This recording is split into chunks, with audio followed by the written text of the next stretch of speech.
The Donald Trump ship is sinking very fast, and a lot of prominent right-wingers are realizing that, and they're fleeing. So Ben Shapiro says the following: if Donald Trump loses by double digits to a comatose 78-year-old career politician plagued by incoherence and Lagoria, I actually don't know how to pronounce that, but it means, like being long-winded or whatever, and pledging to enact the most radical left-wing agenda in American political history, I'm sorry, but that's on Trump. The campaign against Biden isn't difficult. It just requires Trump to take himself out of the spotlight and put Biden in it, and Trump refuses to do it.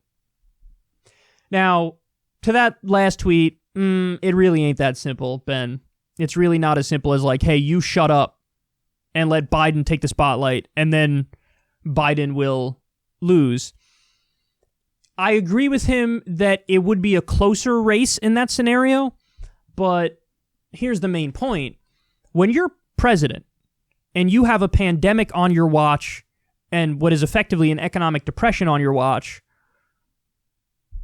it almost doesn't even matter. Even if you had the perfect strategy and you did everything right, you could still lose because those material conditions are going to override everything else. The economy is going to override everything else. The sickness and the deaths as a result of the sickness are going to override everything else because everything else is less serious in the face of these crises. So even if he was running a great campaign, he still would probably lose.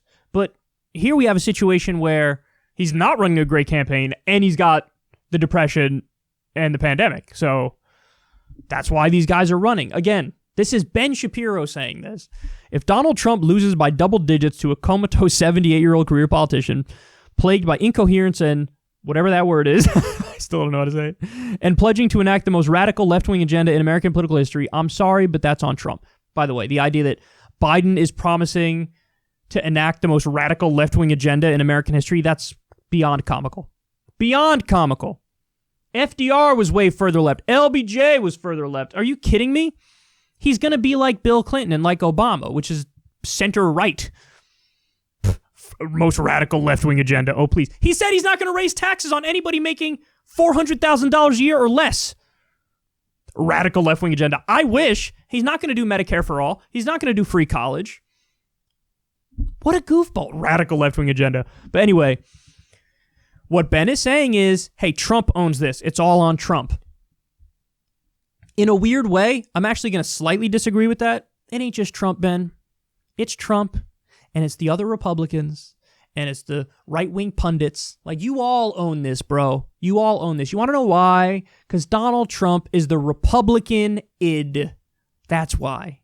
You understand? He's the Republican id. So, in other words, Donald Trump is Mitt Romney. Donald Trump is fill in the blank with whatever Republican you want. George W. Bush. Ted Cruz.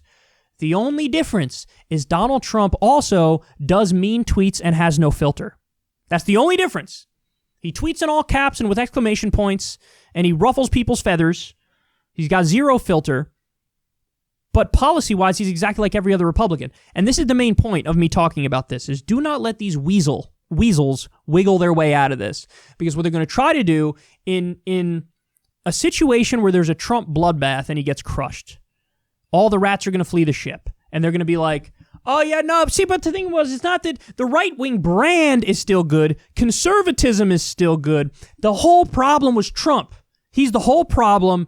The rest of the Republicans, me and my homies are good. I don't know what you're talking about. Ted Cruz is still great. George W. Bush is still great. All these right-wing pundits who fell in line behind Trump, no.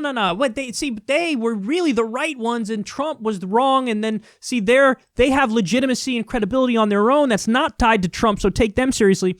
And by the way, the media helps people like Ben Shapiro, too, because they do have this false dichotomy of like, here are the good Republicans, here are the bad Republicans. And as soon as Trump is gone, they've already been rehabilitating the run-of-the-mill conservatives, and they're going to do it again. And this is Ben Shapiro trying to establish that. Hey, if Trump loses, it's not because conservatism isn't cool. Because he's an ideologue. He's a hardcore conservative. So he wants to be able to save that, have that not be tarnished, and have Trump take all the blame. I'm not buying it, Ben. It is the ideology. Yes, it's the craziness, all that, for sure.